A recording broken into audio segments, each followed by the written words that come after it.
Shalom Aleichem, Bishem Yeshua HaMashiach, salam sejahtera di dalam nama Tuhan Yesus Kristus.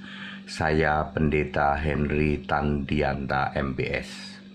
Judulnya begini, apa bedanya wahyu, nubuatan dan ilham, atau di ini apa bedanya ilham, wahyu dan nubuatan? Ya, jangan dijawab, oh ilham itu anaknya Bu Broto, kalau wahyu itu anaknya Bu Ngatimin. Ya jangan dijawab begitu ya. Ini sederhana tapi tidak semua orang tahu loh, saudara-saudara loh. Anda boleh tanya ke luar sana tuh, nggak pada tahu apa bedanya ilham, wahyu dan nubuatan. Baik, ilham itu ada di Alkitab nggak sih? Ada di kata-kata ilham itu ada nggak? Ada. Salah satunya ya di 2 Timotius 3 ayat 16, segala tulisan yang diilhamkanlah Allah bermanfaat untuk mengajar, terus menyatakan kesalahan, terus apa lagi ya? Menyatakan kesalahan, terus apa? Mengabarkan kebenaran, menyatakan kesalahan, ya, terus kebenaran dan lain sebagainya.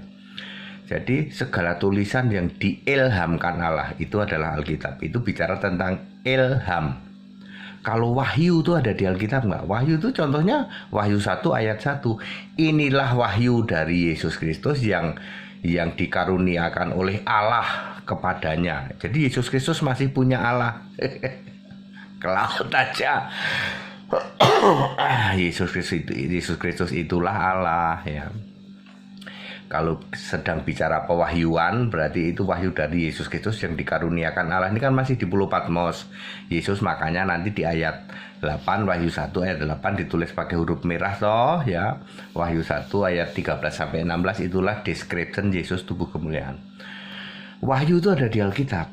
Nah, kemudian nubuatan itu kayak apa? Nubuatan itu misalnya ya di Wahyu aja lah. Wahyu 22 ayat berapa ya? Ayat 17 ya. Jangan menambahi ya nubuatan ini. Jadi kitab Wahyu itu selain disebut sebagai wahyu juga disebut sebagai nubuatan. Mari kita jelaskan apa bedanya ilham, wahyu dan nubuatan. Kita bicara ilham dulu ya. Ilham itu adalah ya seseorang itu harus dikuasai roh ya, harus bukan secara fisik tapi ilham gitu ya, lewat roh ya toh.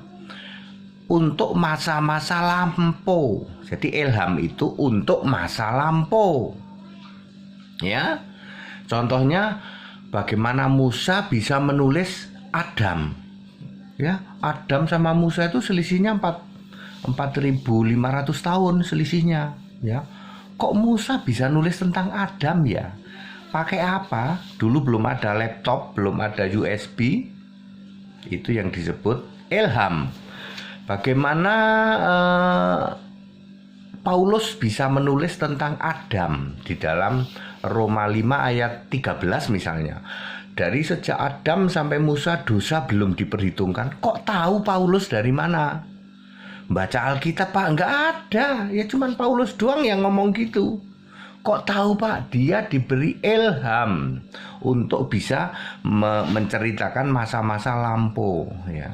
Contoh lain misalnya Roma 16 ayat 25 bahwa nama Allah itu didiamkan berabad-abad, lalu di ayat 27 dinyatakan yaitu Yesus Kristus. Kok tahu ya? Paulus itu kok tahu bahwa nama Allah itu dari dulu Yesus Kristus. Dari mana Paulus kan baru orang kemarin gitu, perjanjian baru. Itu yang disebut ilham. Jadi ilham itu adalah ya diberi pengetahuan tentang masa lampau. Jadi ilham itu tentang masa lampau ya, yang sama sekali dia bisa ribuan tahun dia sendiri nggak tahu, tapi kok bisa tahu, itulah ilham. Yang kedua wahyu. Wahyu itu syaratnya harus dikuasai roh. Di dalam Wahyu 1 ayat 10 maupun Wahyu 4 ayat 2. seseorang dikuasai roh. Yohanes dikuasai roh, lalu di dalam roh dia bisa melihat hal-hal yang roh, ya, hal-hal yang roh juga, ya. Dia bisa melihat bagaimana wujud Yesus, yaitu Yesus yang roh, padahal itu wajahnya seperti matahari terik dan lain sebagainya. Di dalam Wahyu 1 ayat 13-16 itu Yohanes diberi pewahyuan, dia mengalami, ya, waktunya adalah waktu itu, ya, in that time, TKP-nya juga dia mengalami, ya, diberi penglihatan tentang hal-hal yang bersifat rohani. Itu disebut pewahyuan, yang tidak bisa dilihat secara fisik. Itu disebut pewahyuan. Time zone-nya adalah dia mengalami sendiri, tempat kejadian perkaranya juga dia alami sendiri. Hal-hal yang dilihat hal-hal yang bersifat rohani, lihat surga, lihat neraka, lihat tata Allah, lihat malaikat, serafim, kerub. Itu disebut wahyu. Lalu nubuat apa, Pak? Karena di kitab Wahyu ada nubuat tuh. Wahyu 22 ayat 17. Nubuat itu sama, tetap dikuasai roh, melihat sesuatu tetapi untuk masa depan. Nah, itu baru nubuat. Ya. Nubuat itu dikuasai roh, dia diizinkan melihat sesuatu, hal-hal yang bersifat rohani untuk masa depan. Itu nubuat. Saya ulang, ya. Ilham itu, ya, dikuasai roh juga, diizinkan mengetahui hal-hal yang lampau, itu ilham, ya. Wahyu itu diizinkan, dikuasai roh, diizinkan mengetahui atau melihat hal-hal yang sedang terjadi, dialami oleh dia, dialami sendiri oleh dia. Nubuat sama dikuasai roh untuk bisa menyampaikan hal-hal yang akan datang. Itu bedanya ilham, wahyu, dan nubuat. Clear? Ya, nggak ada yang bisa jawab nih di luar sana lah. Anda cari juga nggak ada yang bisa jawab, ya. Jadi kalau Anda misalnya diizinkan Tuhan melihat sesuatu, kapan itu, Pak?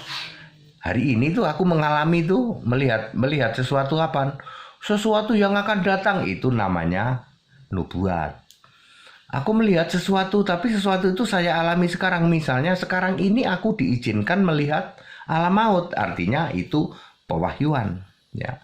Tapi semua itu sudah komplit di kitab Wahyu. Jadi Anda jangan sok nambah-nambahin. Aku juga pengen kayak Yohanes, melihat neraka. Ya, itu namanya Anda nambah-nambahin, ya. Udah, Yohanes sudah cerita kok neraka itu seperti apa, alam maut itu seperti apa, surga itu seperti apa. Jadi Anda nggak usah nambah-nambahin. Aku pengen kayak Yohanes, mengalami wahyu, aku diangkat ke surga, lihat surga. Ya, clear? Itu bedanya ilham, wahyu, dan nubuat. Segala hormat kemuliaan untuk Yesus Kristus, satu-satunya Allah yang benar. Ikut sekolah Alkitab biar pinter, dibaptis biar namamu tertulis dalam kitab kehidupan. Dijamin selamat, ciamik tuh. Haleluya, amin.